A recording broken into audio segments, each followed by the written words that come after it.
여러분, 혹시 완벽한 삶이란 무엇이라고 생각하시나요? 누군가는 막대한 부를, 누군가는 명예를 떠올리겠지만 아주 오래전 이 땅에 살았던 두 남자는 전혀 다른 것을 꿈꿨습니다. 바로 인간의 몸으로 부처가 되는 것, 즉 성불이었습니다. 오늘 들려드릴 이야기는 삼국유사에 기록된 한국 불교 역사상 가장 기묘하고도 아름다운 동시성불의 미스터리입니다. 경상남도 창원, 백월산의 깊은 골짜기에서 벌어진 이 믿기 힘든 사건은 단순한 전설을 넘어 우리에게 진정한 자비란 무엇인가? 라는 묵직한 질문을 던집니다. 금빛 목욕물 속에서 피어난 두 성자의 기적, 지금 바로 시작합니다. 이야기의 주인공은 노일부득과 달달박박이라는 독특한 이름을 가진 두 청년입니다. 이들은 백월산 인근 마을에 살며 처자식까지 둔 평범한 가장들이었습니다. 하지만 이들의 마음속에는 평범한 삶으로는 채워질 수 없는 거대한 갈증이 있었습니다. 바로 고통 없는 세상, 연화장 세계에 대한 동경이었죠. 그러던 어느 날 두 사람은 똑같이 신비로운 꿈을 꾸게 됩니다. 하늘에서 내려온 황금빛 팔이 자신들의 이마를 부드럽게 쓰다듬는 꿈이었죠. 잠에서 깬 두 사람은 서로의 꿈 이야기를 나누며 확신했습니다. 이것은 산으로 들어가 정진하라는 부처님의 계시구나. 결국 두 사람은 사랑하는 가족과 세속의 인연을 뒤로 한 채 백월산 깊은 곳으로 향합니다. 노힐부득은 산 동쪽 고개의 뇌방이라는 바위굴의 자리를 잡고 미륵보살을 모셨고, 달달박박은 북쪽 고개의 판방이라는 나무집에서 아미타불을 간구하기 시작했습니다. 친구이자 수행의 라이벌로서 두 사람은 서로 다른 곳에서 오직 부처가 되겠다는 일념 하나로 3년이라는 세월을 견뎌냈습니다. 그런데 수행이 막바지에 다다른 어느 날 밤, 산 전체를 뒤흔들 만큼 기묘한 사건이 발생합니다. 칠흑같이 어두운 밤, 세찬 비바람을 뚫고 한 여인이 산속에 나타난 것입니다. 20살 남짓 되어 보이는 이 여인은 눈부시게 아름다운 미모를 지니고 있었습니다. 그녀가 먼저 찾아간 곳은 북쪽 암자의 달달박박이었습니다. 길 잃은 가련한 여인입니다. 밤은 깊고 비바람은 거센데 제발 하룻밤만 재워주십시오. 여인은 애절한 시를 지어 박박의 마음을 두드렸습니다. 하지만 달달박박의 반응은 차가웠습니다. 이곳은 청정한 수행처다.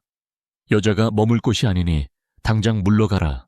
그는 계율을 어길 수 없다며 문을 굳게 닫아 걸었습니다. 수행자로서의 결벽함이었을까요? 아니면 성불을 목전에 둔 두려움이었을까요? 박박은 끝내 여인을 외면했습니다. 거절당한 여인은 남쪽 암자의 노힐부득을 찾아갔습니다. 이번에도 여인은 간곡히 하룻밤 숙박을 청했죠. 노힐부득 역시 처음에는 당황했습니다. 하지만 그는 달달박박과는 다른 생각을 했습니다. 이 깊은 산 중에 여인을 혼자 내보내는 것은 자비가 아니다. 중생의 어려움을 돌보는 것 또한 보살의 도리가 아니겠는가. 노힐부득은 자신의 방을 내어주고 정중히 여인을 맞이했습니다. 밤새도록 그는 여인과 마주 앉아 있는 대신 벽을 보고 앉아 오직 염불에만 전념했습니다. 선격이나 번뇌에 흔들리지 않고 오직 자비의 마음으로 공간을 공유한 것이죠. 그런데 날이 셀 무렵 상황은 더욱 긴박하게 돌아갑니다. 여인이 갑자기 고통을 호소하며 소리쳤습니다. 스님, 아이가 나올 것 같습니다. 제발 자리를 깔아주시고 저를 좀 도와주십시오. 수행자의 방에서 출산이라니. 이는 당시 상식으로는 상상조차 할 수 없는 파괴의 상황이었습니다. 하지만 노힐부득은 주저하지 않았습니다. 부끄러움을 무릅쓰고 여인의 출산을 도왔고 아이가 태어나자 여인의 다음 부탁까지 들어주었습니다. 스님, 몸이 너무 힘듭니다. 저기 욕조에 물을 데워 저를 좀 씻겨주십시오. 노힐부득은 묵묵히 물을 데워 여인을 목욕시켰습니다. 그런데 그 순간 믿을 수 없는 기적이 일어납니다. 평범한 물이었던 욕조의 물이 갑자기 눈부신 황금빛으로 변하며 향기로운 냄새가 온 산을 가득 채운 것입니다. 깜짝 놀란 노힐부득 앞에 서 있던 여인이 미소를 지으며 말했습니다. 사실 나는 당신들을 시험하러 온 관음보살입니다. 이제 당신은 진정한 자비를 실천했으니 이 금빛 물에 몸을 담그십시오. 노힐부득이 그 물에 몸을 씻자 그의 몸은 금빛으로 빛나기 시작했고 순식간에 미륵불의 형상으로 변했습니다. 여인은 그렇게 사라졌습니다. 다음 날 아침 북쪽의 달달박박은 회심의 미소를 지으며 남쪽 암자로 내려왔습니다. 어젯밤 그 여인을 들인 노힐부득은 분명 파괴하고 망했을 거야. 하지만 그가 본 풍경은 충격 그 자체였습니다. 노힐부득이 눈부신 연화대 위에 앉아 장엄한 부처의 모습으로 빛나고 있었기 때문입니다. 박박은 자신의 오만함과 좁은 마음을 뉘우치며 눈물을 흘렸습니다. 친구여, 내가 눈앞의 집착 때문에 부처님을 몰라보았네. 제발 나를 구원해주게. 노힐부득은 미소 지으며 대답했습니다. 욕조에 아직 금빛물이 남아있네. 어서 몸을 씻게나. 달달박박 역시 그 물에 몸을 담갔고 그 또한 아미타불로 성불하게 됩니다.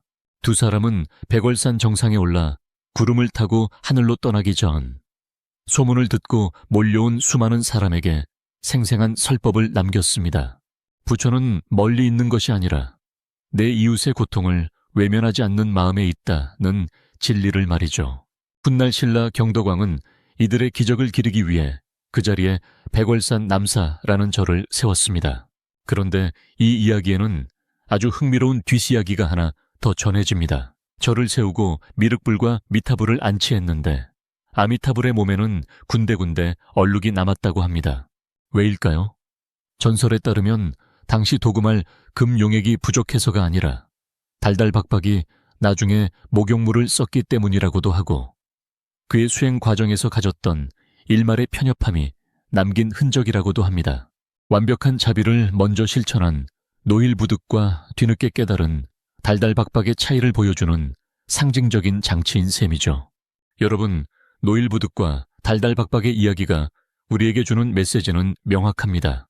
진정한 깨달음은 산속에서 혼자 외우는 연불소리에 있는 것이 아니라 비바람을 맞는 타인에게 건네는 따뜻한 방 한 칸, 그리고 편견 없이 내미는 손길에 있다는 것입니다. 달달박박이 지키려 했던 계율은 껍데기였고 노힐부득이 보여준 자비가 알맹이였던 것이죠. 오늘날 우리도 각자의 백월산에서 무언가를 이루기 위해 고군분투하고 있지는 않나요?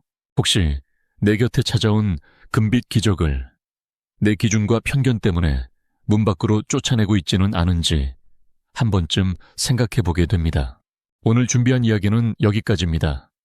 1300년 전 신라의 산골짜기에서 피어난 이 놀라운 성불 이야기가 여러분의 가슴에도 작은 울림이 되었기를 바랍니다. 다음에도 더 깊이 있고 흥미진진한 지식 스토리텔링으로 돌아오겠습니다. 내용이 유익하셨다면 구독과 좋아요 부탁드립니다. 시청해 주셔서 감사합니다. 여러분의 오늘이 금빛으로 빛나길 응원합니다. 다음 영상에서 뵙겠습니다.